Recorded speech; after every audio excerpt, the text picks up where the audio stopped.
Георги, ако пипнеш децата ми, както си заканил, ще ме видиш друга светлина. Не те заплашвам.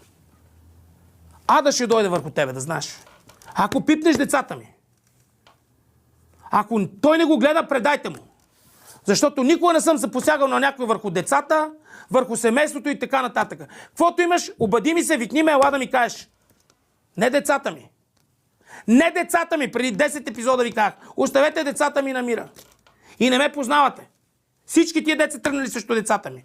Сега вече знам. Срещу Петър, в Перник, 3 картона подред и 3 с заповед. Кой, как, какво, що? Окей. Продължите ли в този вариант?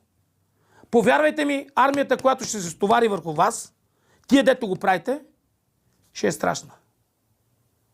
За мене съм гълт на всички жаби. И на Венци преглътна глупостите, барбори, марбори в името на децата. За да не набранят на децата.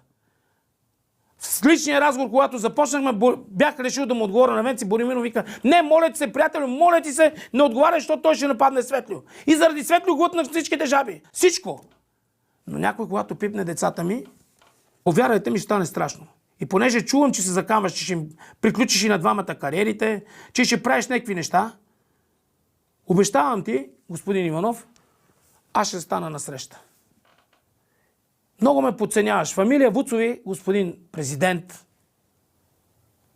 е била, и ще бъде. Ще бъде, повярвайте ми. Защото това Иван Вуцов, който го е изградил в годините, 15 или колко беше там управенец, вие за 3-4 години се опитвате да го сринете. И не мога да си го простите, че не мога да стигнете на малкия му пръст. И отмъщавате на мене, на децата ми. Бъдете живи и здрави. На мене правете каквото искате. Ще ми спрете предаване, елате ми го спрете. Да видя как ще ми го спрете. Но децата ми, не. Извинявам се, приятели. Дадох отговор и тази тема повече няма да обещавам.